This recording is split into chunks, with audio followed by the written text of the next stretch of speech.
Bonsoir, bienvenue à l'Atelier Librairie, le livre Voyageurs animé par Fabienne Roch et moi-même, Bruno Lalonde. Nous sommes à Montréal le 2 janvier 2023. Voilà. Aujourd'hui, nous n'avons pas ouvert la librairie, journée de congé, nous sommes allés nous promener donc. Nous avons profité de ce temps clément. Donc, nous n'avons pas lu. Je n'ai pas ouvert un livre. Mais j'ai presque terminé la lecture de l'ouvrage consacré à Marie-Madeleine Davy, l'ouvrage d'Armel Dustruc. Et c'est un livre assez formidable, surtout la dernière partie, lorsqu'il est question justement des témoins. Parce que Marie-Madeleine Davy a été formée par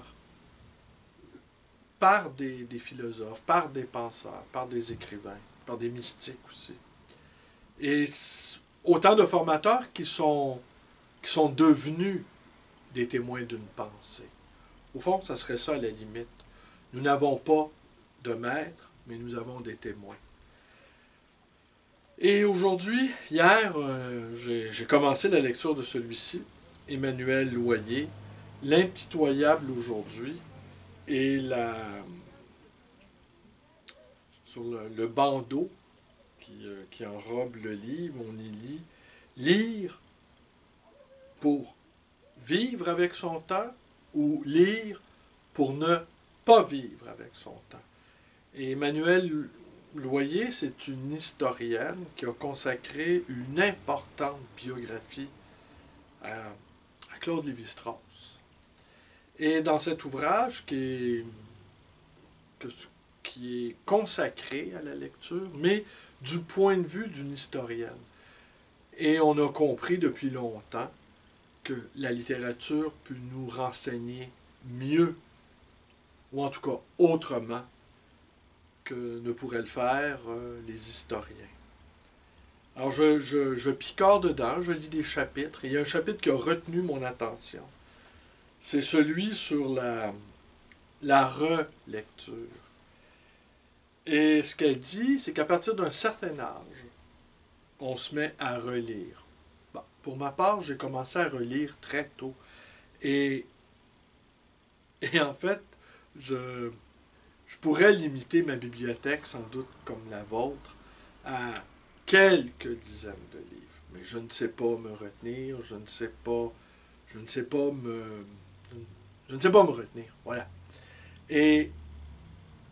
Et quand on relit, eh bien, évidemment, on découvre des choses qui nous avaient échappé.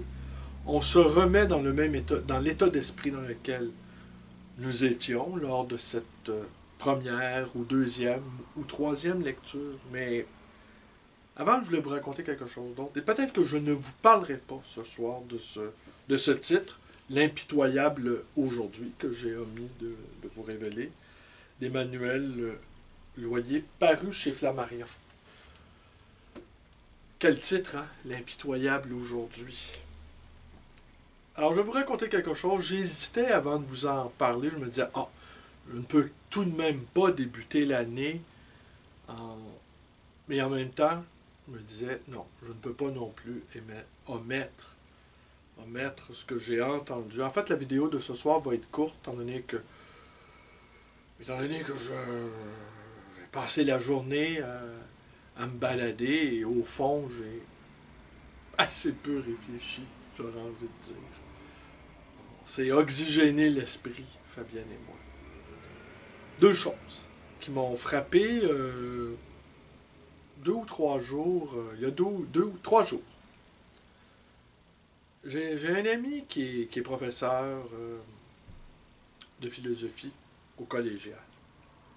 Et je suis à peu près certain que c'est un bon prof parce que c'est un bon écrivain et c'est un bon lecteur également. Ce qui va ensemble. Hein. Bon lecteur, bon écrivain, ce sont toujours presque des synonymes. Il me racontait qu'une de ses collègues, là je ne me souviens pas si c'est une collègue en philo ou en littérature, peut-être ce détail-là m'aura échappé, lui a asséné sèchement cette vérité, que selon elle, la littérature des vieux hommes blancs, c'était terminé. Alors on imagine des bibliothèques entières disparaître, vouées aux gémonies, ne plus être l'objet d'études, ont encore moins de vénération, va sans dire, et que pour elle, c'était terminé. Alors, je ne ferai pas la liste de tous les auteurs, les vieux auteurs, euh, les vieux hommes blancs qui ont écrit des livres, la liste serait trop longue, mais tout ça est terminé. En tout cas, selon elle, tout ça est terminé. Le lendemain, le samedi, donc il y a 2 jours, la dernière journée de l'année 2022, un homme quadragénaire, quinquagénaire, me sollicite pour avoir un avis pour un livre à offrir à une jeune fille de 15 ans. Mais cette jeune fille ne veut pas de littérature écrite par un vieil homme blanc. Et ce qu'a ajouté le requérant, c'est qu'elle était sans doute une jeune woke. Bon. Euh, d'accord. Alors évidemment, je me suis tourné vers les autrices. Bon. J'ai présumé qu'autrice de race blanche, ça pourrait convenir. Alors j'ai suggéré quelques noms comme ça. Quelques autrices féministes, québécoises, de race blanche, cependant. Et je sentais quand même ces hésitations.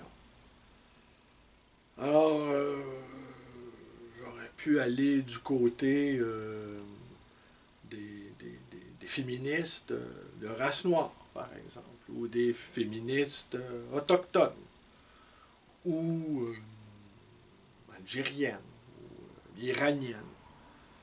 Mais d'une certaine manière, le courage m'a manqué parce que je me rappelais de ce que m'avait dit la veille cet ami, que toutes les bibliothèques, en tout cas les bibliothèques, la littérature des vieux hommes blancs, c'était terminé.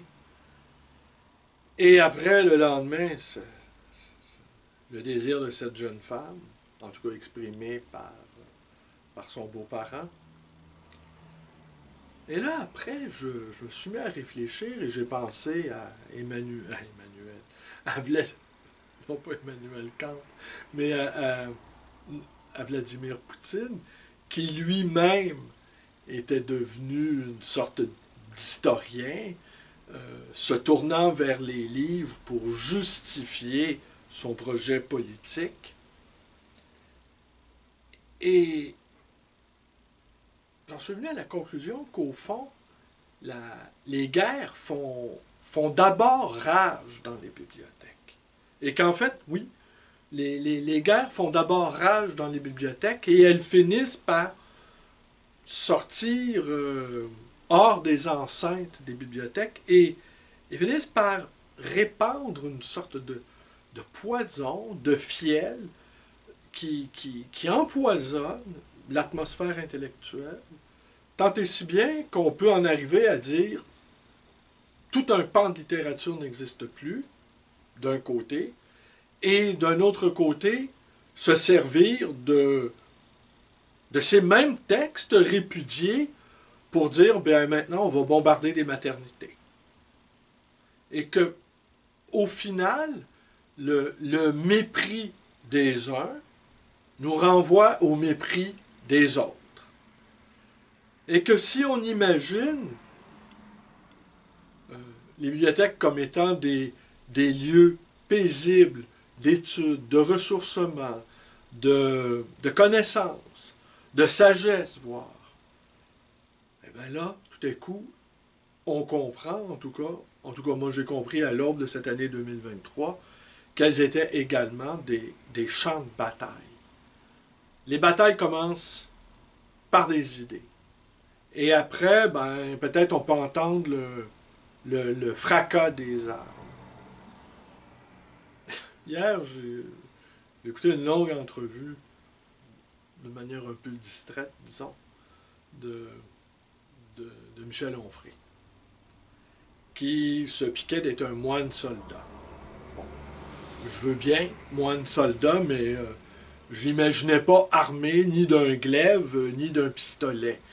Je n'imaginais pas non plus manipulant des armes américaines très sophistiquées pour vaincre les troupes russes. Alors je trouvais que c'était un peu, oui, on peut se qualifier de moine soldat tant qu'on veut, mais dans un studio de télévision, ça manquait pas de charme. Et il y a 30 ans, j'ai toujours eu des sentiments paradoxaux à l'égard de Onfray. Je trouve qu'il s'exprime admirablement bien. Certains de ses livres ne m'ont pas tombé des mains, d'autres, oui. Son Freud, par exemple, au bout de quelques dizaines de pages, j'en ai eu assez. Son Camus m'a lassé également. Par contre, le texte qu'a consacré à Bourdieu m'avait tout à fait enchanté. Alors bref, c'est mitigé. J'en prends, j'en laisse. Par contre, contrairement à bien d'autres, il ne me viendrait pas à l'idée de lui reprocher sa prodigalité, d'écrire beaucoup, jusqu'à des fois 2 ou 3 livres par année. Mais il y a 25-30 ans, quand il faisait l'apologie du nietzschéisme, ouais, solaire, du nietzschéisme existentiel, de l'apologie de la grande santé, je trouvais qu'il n'y avait pas la tête de l'emploi. Je trouvais qu'il avait plus l'air d'un prêtre ouvrier, il avait plus l'air d'appartenir au clergé marxiste, à la fois janséniste, très sérieux, qui n'incitait pas à la joie débordante, pour dire le moins. Et hier, l'écoutant, tout à coup, oui, je trouvais que là, il y avait la tête de l'emploi. Alors, les propos sur la décadence de la France, ça m'apparaissait un peu son apologie du christianisme comme fait culturel, mais sans le fondement de la foi, parce que c'est peut-être difficile à comprendre pour un athée, mais l'ardeur, la vivacité du christianisme était quand même le fait de gens qui avaient une foi très vive. Ils ne se disaient pas, les premiers chrétiens et ceux qui sont venus après, on va créer une institution et dont la beauté liturgique ou la beauté architecturale sera bien suffisante pour faire de telle sorte que nos contemporains adhèrent à notre foi. Ils avaient une véritable foi.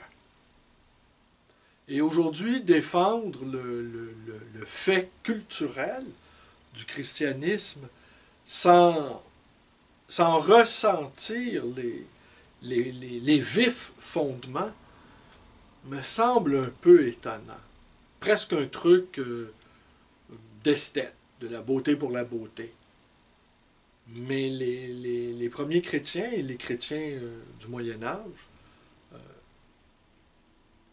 célébraient leur foi. Et je ne crois pas qu'ils se disaient notre christianisme n'est qu'un fait culturel. Alors défendre ce simple fait comme appartenant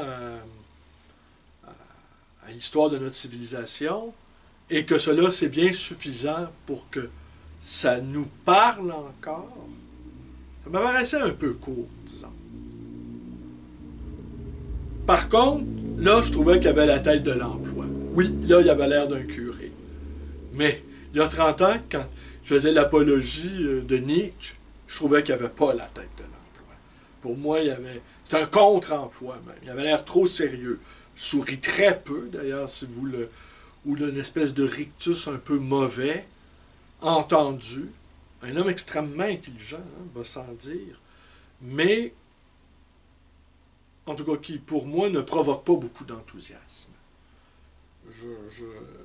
Ça fait appel à la raison, en tout cas une sorte de raison, mais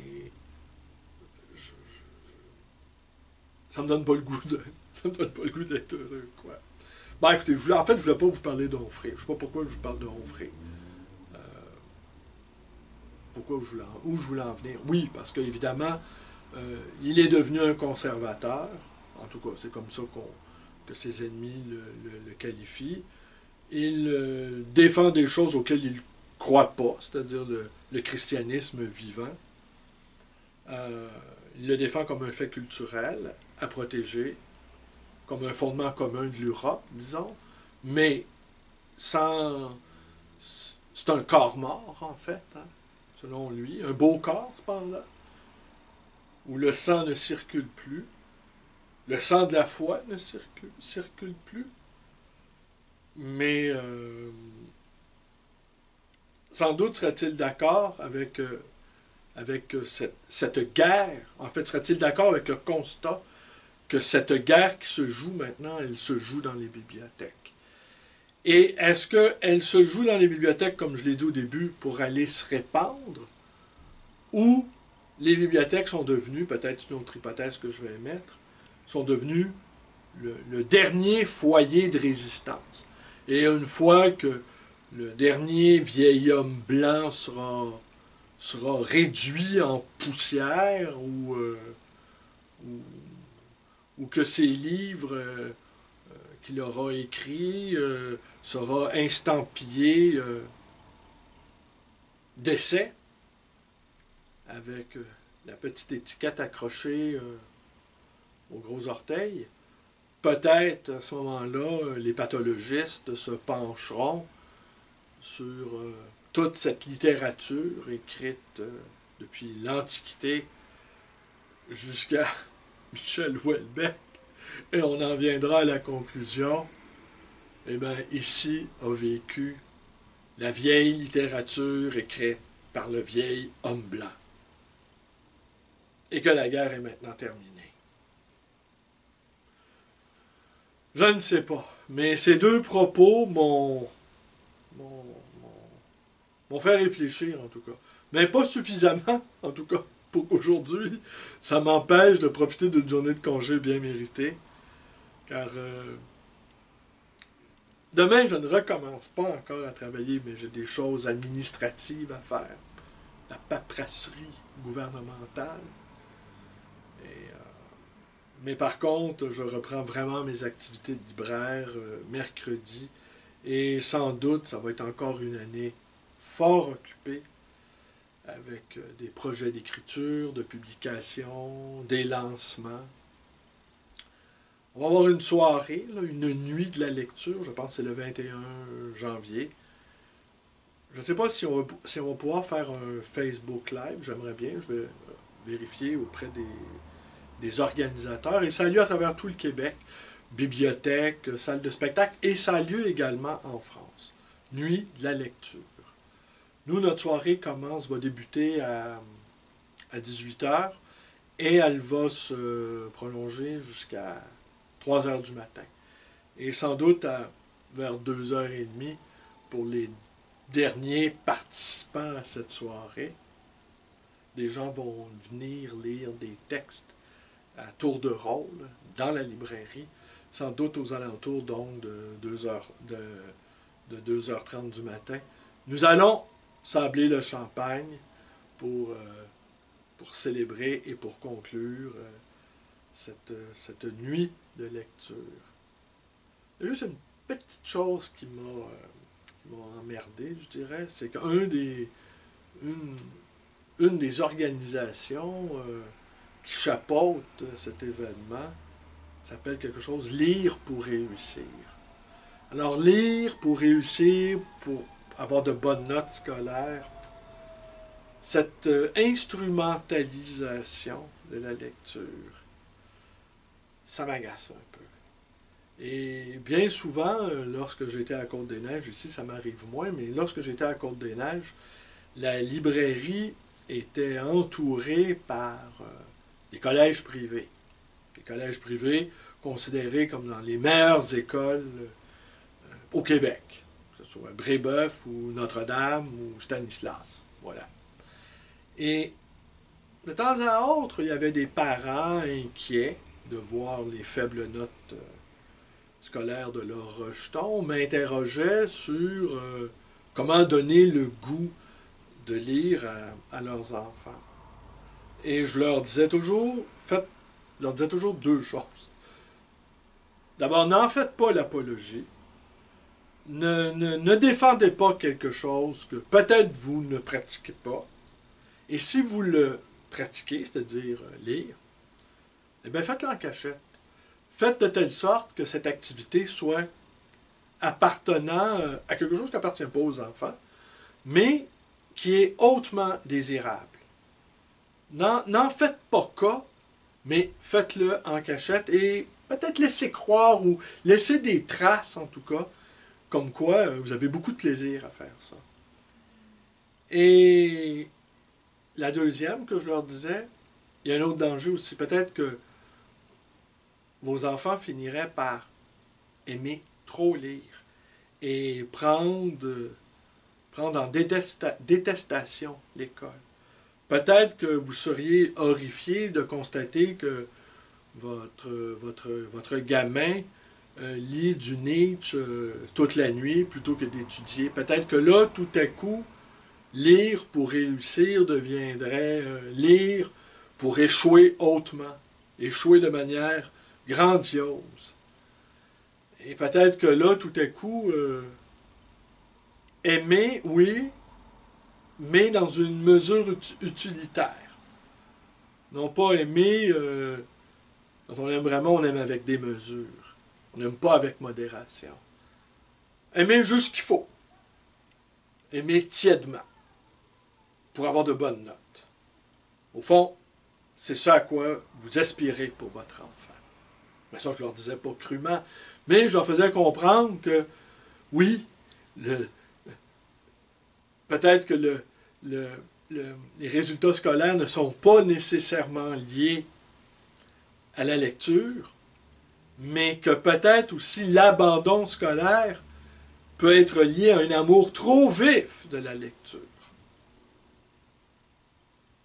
Et puis, au fond, pour lire vraiment, personne n'a jamais eu besoin de l'école. Pour avoir des bonnes notes, pour avoir des bonnes notes, pour avoir un bon métier ou une belle profession, bien entendu, il faut lire à minima. Mais pour lire vraiment, on n'a pas besoin de l'école. On n'a pas besoin de personne même, en fait. Pour lire vraiment, les livres suffisent à la tâche.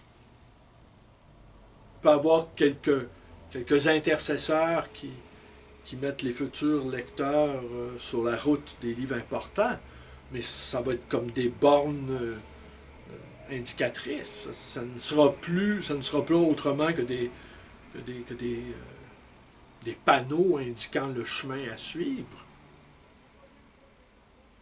Lisez ça, lisez ça, lisez ça. Ça peut se résumer à quelques dizaines de titres, tout au plus. Mais là, à ce moment-là, on ne lit pas dans le but d'avoir de bonnes notes à l'école. On lit pour exister. On lit pour exister autrement. On lit pour augmenter sa puissance d'existence. On lit pour que la réalité soit plus chatoyante, plus significative, plus riche de perspectives, plus foisonnante, plus validante sur le plan humain.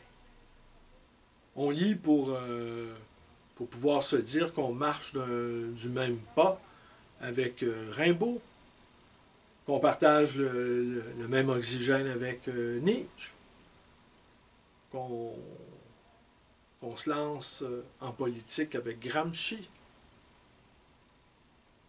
qu'on lit pour être, qu'on lit pour se salir les mains avec Sartre.